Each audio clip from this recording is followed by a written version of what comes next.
Bismillahirrahmanirrahim. Mari sama-sama kita membuka kuliah zuhur kita dengan membaca Ummul Kitab Al-Fatihah.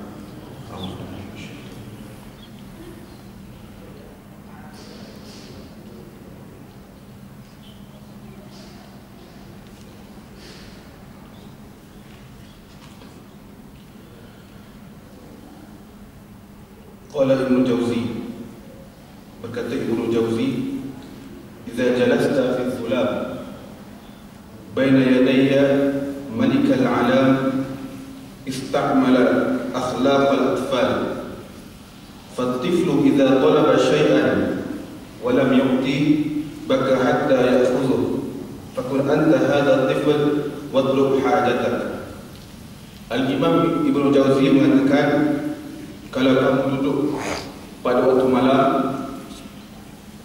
dan dengan kita itu kita berhadapan dengan Allah Subhanahu wa taala, maka kita guna uslub kita iaitu akhlak, cara budak-budak, cara kanak-kanak. Kita minta dengan cara kanak-kanak. Sebab apa? Sebab fatiflu idza talaba syai'an. Sebab kanak-kanak ini bila mana dia meminta sesuatu, bila dia minta sesuatu, kalau dia tak bagi, dia menangis sampai kita minta tu dia bagi. Jadi Imam Ibnu Jauzi kata, jadilah kamu macam kanak-kanak dan mintalah apa yang kamu nak dengan Allah Subhanahu wa taala. Alhamdulillah nahmaduhu wa nasta'inuhu wa nastahdihi wa nastaghfiruh wa na'udzu billahi min shururi anfusina wa min sayyiati a'malina.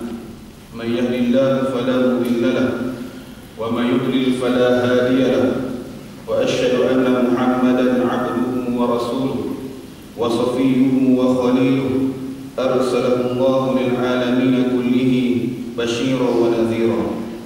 Allahumma salli wa sallim wa barik wa 'azzim wa 'azzim 'ala hadzal nabiyil karim salatan wa salaman da'imain mutalazimain ila yaumiddin. Wa hasbunallahu wa ni'mal wakeel wa la hawla wa la quwwata illa billahil 'azim. Astaghfirullahal 'azim. Uhayyikum bi tahiyyatil Islam, tahiyyatul Islam, assalamu alaikum warahmatullahi ta'ala wabarakatuh. Qala Allah ta'ala fi muhkami tanzilih, wa tazawwadu fa inna khairaz zadi taqwa. Bertakwalah kamu kepada Allah Subhanahu wa ta'ala, wa tazawwadu, carilah bekalan. Allah sebut carilah bekalan. Fa inna khairaz zadi taqwa, dan sesungguhnya bekalan yang terbaik ialah bekalan takwa menuju Allah Subhanahu wa taala. Ada satu kisah tuan-tuan sekalian. Pada satu ketika dulu ada seorang pelajar, ada seorang kita katakan pemuda, dia nak pergi belajar ke Mesir. Jadi bila mana dia ni orang yang susah, orang yang dalam keluarga yang tak ada pendapatan yang tetap, mak ayah pun susah.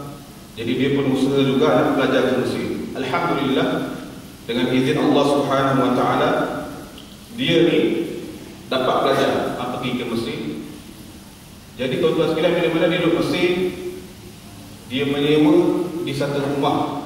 Kalau rumah di Mesir tuan-tuan sekalian, kita sewa rumah, bawah biasa rumah tuan rumah. Tuan rumah, atas tu rumah kita lah, rumah kita. Jadi pada satu hari, dia ni memang lapar, memang sangat-sangat lapar. Dia orang susah tuan-tuan sekalian. Jadi nak makan, nak minum tak ada duit. Jadi apa dia buat? Dia minum air dia tak ada. Kalau ada makanan roti boleh makan. Kalau tak ada, dia minum air dia, minum air kosong. Jadi pada satu hari, dia lapar sangat, dia pun naik atas bumbung, atas sukuh. Kalau orang dia panggil sukuh, atas bumbung. Bila dia naik, dia duduk atas bumbung, dia tengok ada dua talam makanan. Ada dua talam, ada kuih dalam tu. Jadi dia pun pergi dekat kuih tu. Dia ambil talam tadi, dia nak makan kuih dalam talam tu. Jadi bila dia ambil kuih tu sampai dekat mulut, dekat bibir dia, dia rasa Allah. Dia nak gigit atau dia kata, yang ni bukan hak. Ini bukan makanan aku. Tapi dia lapar sangat, tuan sekalian. Dia lapar sangat, patut dia kena makan. Tapi sebab dia kata ini bukan hak dia, jadi dia tak makan, dia tinggalkan, dia letak balik, dia turun. Dia turun, tuan sekalian. Sebab lapar sangat, dia pun minum air, kemudian dia tidur. Orang lapar kena tidur, tuan sekalian. Betul tak? Kena tidur. Jadi bila dia bangun, orang lapar dia bangun awal. Kalau dia lapar dia bangun awal. Jadi dia bangun awal, esok kata dia pergi ke jamiah. Pergi belajar di jamiah dia. Jadi nak jadi cerita dia, tuan guru dengan syekh dia tanya kat dia, "Hang nak kahwin tak?" Sembang-sembang tanya, "Hang nak kahwin tak?" Dia pun pelik lah. Tiba-tiba Ustaz pun tanya pasal nak kahwin. Dia dah duit tak ada, apa semua tak ada. Tok guru dia kata, "Bukan aku tanya pasal kau tak ada duit semua. Kau nak kahwin ke tak?" Jadi dia kata, "Nak lah kan. Umur muda kan. Jadi nak lah." Dia tak kata semua tu Tok guru boleh settle. Jadi kahwin. Kahwin hari itu juga, tuan sekalian. Jadi bila mana lepas akad nikah, dia jumpa dengan zaujah dia, dengan isteri dia. Jadi isteri dia bawa talak. Rupanya dia kahwin dengan anak kat rumah tu. Anak yang dia bawa tu. Isteri dia bawa talak, bawa nak bagi makanan kat abang dia. Dia pun tengok, macam kenal je kuih dia. Kan? Rupanya kuih tu, bila dia tengok dekat-dekat, dia angkat kuih tu, "Ya Allah, ini kuih yang aku nak makan semalam ni. Kisah nak gigit tu ada lagi." Ini tuan-tuan sekalian, orang yang takut kepada Allah. Wa may yattaqillah yaj'al lahu makhraja. Bila mana kita takut kepada Allah Subhanahu wa taala, Allah bagi jalan keluar pada dia. Dia pun tak sangka ada segi, bukan setakat dapat kuih, tapi dia dapat dengan bini-bini sekali. Jadi alhamdulillah tuan-tuan sekalian.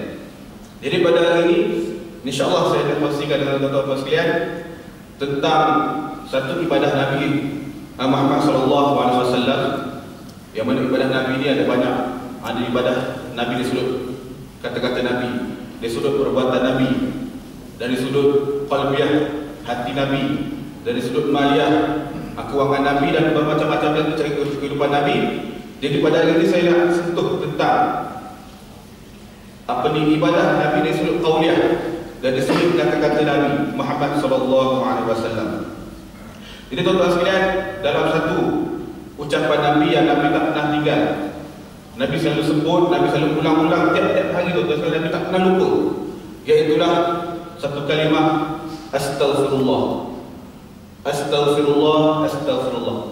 Tiap-tiap hari Nabi minta keampunan daripada Allah Subhanahu wa taala. Bukan sekadar Nabi, tuan-tuan sekalian, ke semua jami'in anbiya, ke seluruh nabi-nabi, para nabi alaihi wassalatu wassalam, semua dia minta ampun dengan Allah. Bahkan mereka bukan sekadar minta ampun dengan Allah, mereka menyuruh kaum dia, contohnya Nabi Saleh, menyuruh kaum dia minta ampun dengan Allah. Wastaghfiru rabbakum innahu kana ghaffara. Minta ampunlah dengan Tuhan kamu, sesungguhnya Allah Subhanahu wa taala itu Maha Pengampun. Nabi Hud, Nabi Sulaiman, masuk juga Nabi kita Nabi Muhammad sallallahu alaihi wasallam. Jadi tuan-tuan sekalian, makna istighfar, kita sebut istighfar ini maksudnya talabul maghfirah, ataupun talabul sama', ataupun talabul tajawuz. Maknanya kita minta keampunan daripada Allah. Talabul maghfirah, kita minta ampun. Kita minta sama, minta Allah samahkan kita dan maafkan kita. Dan kita minta apa yang kita dah terlebih buat, ada dosa-dosa kita, perangai-perangai kita minta Allah ampunkan dosa-dosa kita. Itu makna istighfar, tuan-tuan dan puan sekalian. Jadi kita baca sedikit tentang hadis Nabi Muhammad SAW, cara Nabi dalam bab istighfar ini. Bismillahirrahmanirrahim. An Ibn Umar, kunna na'udhu li Rasulillah sallallahu alaihi wasallam fil majlis al-wahid mi'ata marrah